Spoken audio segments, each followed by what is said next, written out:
शुरू करें। जी जी। मुझे जानकारी मिली है कि कांग्रेस के विधायक हेमंत कटारे जी के द्वारा ये जो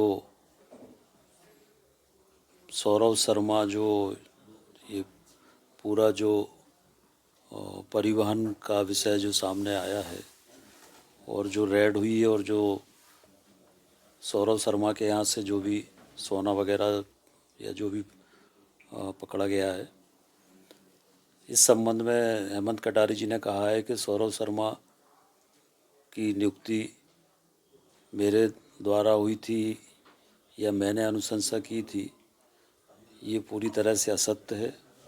मैं पहले भी इस बात को कह चुका हूँ कि वो एक भी ऐसी नोट शीट दिखा दें कि जिसमें मैंने सौरव शर्मा की नियुक्ति की अनुशंसा की हो या अनुमोदन किया हो या सहानुभूतिपूर्वक विचार करने के लिए लिखा हो।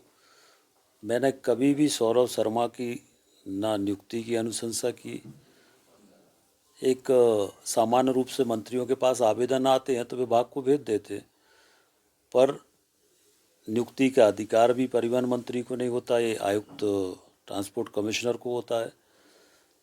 तो मेरे द्वारा ना कोई अनुशंसा की गई, ना कोई सहानुभूतिपूर्वक विचार करने के लिए लिखा गया, ना मेरे द्वारा कोई आदेश किया गया।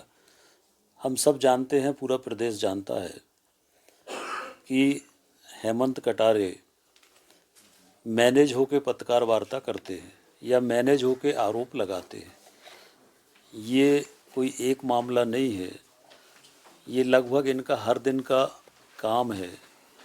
विधानसभा में अगर हम देखें तो विधानसभा में ये प्रश्न लगाते हैं, ध्यानाकर्षण लगाते हैं और उसके बाद फिर मैनेज होके उसी के पक्ष में पत्र लिखते हैं, उसी के समर्थन में पत्र लिखते, उसके बाद उस बारे में नहीं बोलते, उसके बाद उसकी कार्रवाई के बारे में कभी नहीं बोलते। इसी तरह से पूर्व में सुधीर शर्मा जी के ऊपर इन्होंने आरोप लगाए और फिर बाद में मैनेज होके और स्वयं ने कहा कि ये आरोप गलत थे। तो हेमंत कटारे जी, पूरा प्रदेश जानता है कि मैनेज होकर पत्रकार वार्ताएं करते हैं। जब इस मामले में ये जो रेड हुई है, जब सारी जांच एजेंसियां जांच कर रही हैं, इनकम टैक्स भी जांच कर रहा है, ईडी भी जांच कर रही है, लोकायुक्त भी जांच कर रहा है, जब सारी जांच एजेंसियां जांच कर रही है तो क्या पत्रकार वार्ता करके जांच एजेंसियों को प्रभावित करने का प्रयास है? क्या जो असली आरोपी है उनको बचाने का प्रयास है? क्या उनको बचाने के लिए ये सारा जो मामला है वो डाइवर्ट करने का प्रयास हो रहा है?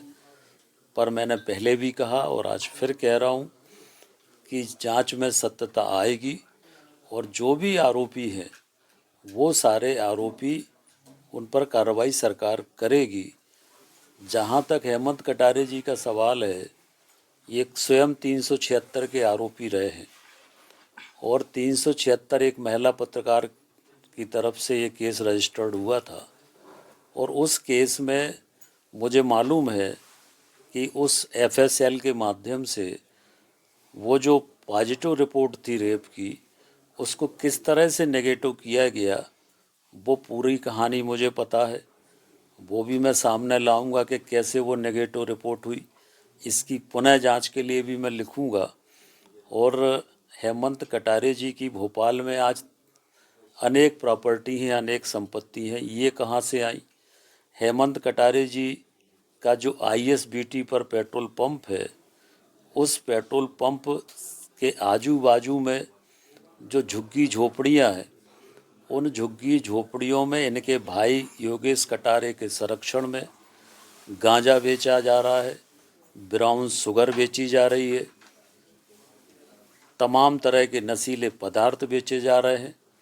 इनके खुद भाई के ऊपर, योगेश कटारे के ऊपर 35 आपराधिक प्रकरण हैं और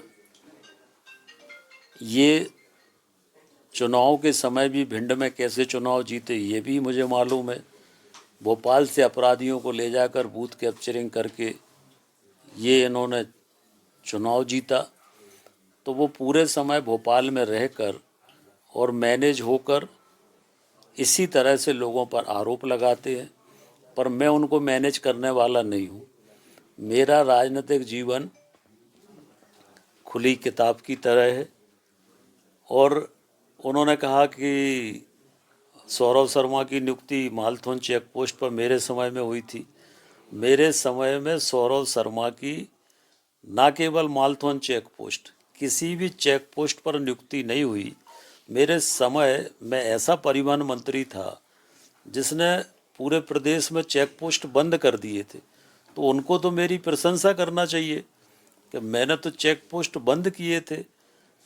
तो वो तो उल्टा प्रशंसा करने की जगह आरोप लगा रहे हैं। तो ये सब किसके कहने पे कर रहे हैं, क्यों कर रहे हैं, ये सब जानते हैं। और ये पूरी तरह से एक असली आरोपियों को बचाने के लिए मामले को डाइवर्ट करने की कोशिश हो रही है। और हेमंत कटारे जी से मुझे प्रमाण पत्र लेने की ज़रूरत नहीं है। शायद उनको मेरे पारिवारिक इतिहास की जानकारी नहीं है, मेरी पैतृक संपत्ति की जानकारी शायद उनको नहीं है, और इसलिए उनने इस तरह की बात की। हमारे पिताजी ने 25 एकड़ ज़मीन जिसकी कीमत 500 करोड़ है मंदिर के लिए दान दी है। तो जिसके पिता 25 एकड़ मंदिर के लिए दान 500 करोड़ की ज़मीन दे रहे हैं, वो क्या ऐसे ये इस तरह की गंदगी करेगा क्या? तो ये पूरी तरह से मैनेज होकर ये पत्रकार वार्ता की है। हम इसकी खिलाफ मानहानि भी करेंगे। और ये क्यों हो रहा है, इसके पीछे कौन है, ये सबको मालूम है। और कैसे कैसे मैनेज होते हैं ये भी मुझे पता है। और इसमें भी कैसे मैनेज हुए वो भी मुझे पता है। और इसमें भी क्या मिला वो भी मुझे पता है। इन पे कुछ रोशनी डालना चाहेंगे इन चीज़ों पर? तो मैंने सब बता दिया, सारा स्पष्ट कर दिया जैसे आपने कि कहा कि वो मैनेज होके कर रहे सब हैं। जानते हैं कहाँ से मैंने। जो असली आरोपी हैं वो अपने बचने के रास्ते ढूंढ रहे हैं और जांच एजेंसियों को गुमराह करने की कोशिश करते हैं। अपने ऊपर आरोपों से बचने के लिए मामलों को प्रायोजित करने की कोशिश करते हैं। पर मैं कह रहा हूँ कि जब जांच हो रही है